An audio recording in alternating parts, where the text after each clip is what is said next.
This is the Palin Update on Mama Grizzly Radio. I'm Kevin Scholla in the 3D Security and Training Academy studios. No words can fill the hole left by the death of an innocent, but we do mourn for victims' families as we express our sympathy. People continue to pray and look for answers following the horrific shooting at a South Carolina church. Today, we discuss that horrible incident and focus on how to move forward and help those suffering from mental illness. Dr. Karen Ruskin returns to the show to offer her expertise. Sarah Palin sends her condolences and prayers to Charleston after the shooting there that claimed the lives of 9 Christians. Palin gives her thoughts on the Donald's entrance into the race for the White House. The Palins join some fellow motorheads in Michigan. A brand new installment of Liberty and Legacy with Tamara Colbert is on the way from Texas. And just ahead, our latest edition of Steel Resolve with Sarah Steelman in Missouri. Welcome to the Palin Update on Mama Grizzly Radio. The Palin Update is sponsored by 3D Security and Training Academy. Learn more at 3dsta.com. What drives someone to do something so awful as the murders in South Carolina? Those who choose to politicize the event are immediately pushing pre-written agendas regarding guns and race, but those taking time to actually look at what transpired are finding some other answers, namely substance abuse and mental illness. Today we're joined by our friend Dr. Karen Ruskin, a psychotherapist who has been following the case. Always a pleasure to have the very intelligent and insightful Dr. Karen Ruskin on the Palin Update on Mama Grizzly Radio. Dr. Ruskin, welcome back to the show. Thank you so much for having me for this very important topic. Yeah, again, I mean, I hate to, every time we talk, and you're someone I really enjoy talking to, I wish we'd talk on some better topics sometime, but obviously we really enjoy your insight, and I know that you help people along the way when these types of things come up. So many more questions than answers in this craziness that went down in Charleston, South Carolina. 9 people murdered in a house of worship by a lone gunman, and, people still reeling from this, obviously fresh on everyone's mind across this nation. What I wanted to touch on first was, we're having a hard enough time coming up with answers as far as, adults. But what about children? I mean, I'm sure most young kids are being shielded from this, hopefully. But those who do get a chance to see this, I mean, it's not unlike Sandy Hook where people were wiped out in a classroom setting. Right. Here in a church. When kids come to you and say, how did that happen? Can we go to church? I mean, what do you say to a child who has questions about this awful incident? Right. Thanks so much for asking me this question, because a lot of parents do struggle with how to speak with their kids about this. And here's my clear advice. It is not to not discuss it with them. The 4 key pieces are, number 1, exploratory talk by asking them questions and offering them the opportunity to answer questions. In essence, asking them a question like, why do you think this happened? So that way they can explore their own analysis. For children who feel like they have an open opportunity to talk with their parents, it's less scary for them because there's a safe space to talk and you're opening the windows of dialogue. Number 2, if your child asks you a question and you simply do not know the answer, be honest that you don't know the answer while validating their wisdom and asking such a difficult and philosophical question, and then suggest, let's research your question together and see if we can find the answer. Number 3, check in with them about how they feel. Ask them, are they feeling angry, worried, scared, fearful? Allow them to share those thoughts and feelings. And number 4, reassure them the rarity of such events, so they're not living in the existence of their fear, while also acknowledging the reality that bad things do indeed happen. Yeah, and let them know that it is okay to go to church or go to synagogue that next week, right?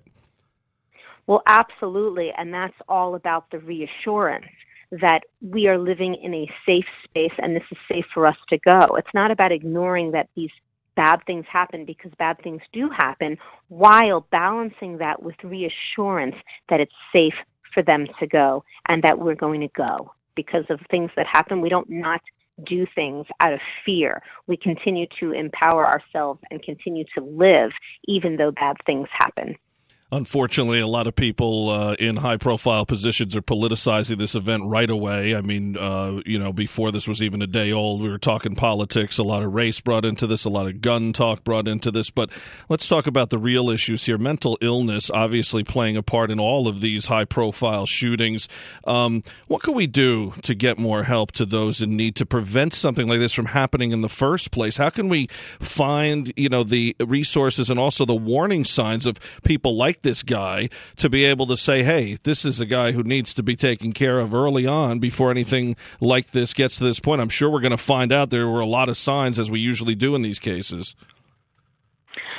Yes. When it comes to mental health and wellness, I believe that it's really important that we destigmatize seeking out help. One of the things that I noticed is already happening that's positive but also negative is advertisements on television. You see, what's positive is the fact that mental health drugs for depression and anxiety are being advertised. That's the positive in the sense that we're putting it out there, whereas in the past that wasn't even being talked about.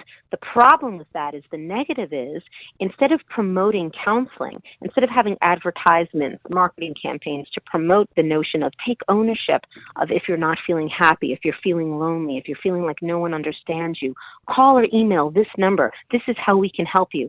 Those types of advertisements promoting self-empowerment and that it's brave to seek out help. That's the way in which we should be promoting mental health. And with regards to the warning signs, let's look at the facts here. Although there are people of all ages and all genders that do not commit murder or that do commit murder, one thing that we see that's a painful similarity here is the young male population who are loners. No, I'm not to say all men who are loners injure someone. What I am saying, though, is we can't help but notice the fact that there is a similarity between Sandy Hook, Aurora, Charleston, that young adult males, loners, this is a problem. So when it comes to a warning sign, it happens before they're young adults. If you're a teenage boy, if you're preteen boy, if you're young boy, let's start with boys. If they are isolating themselves, if they're not participating in activities with other children, if they're not interacting, these are really important things for parents to take action on. They must.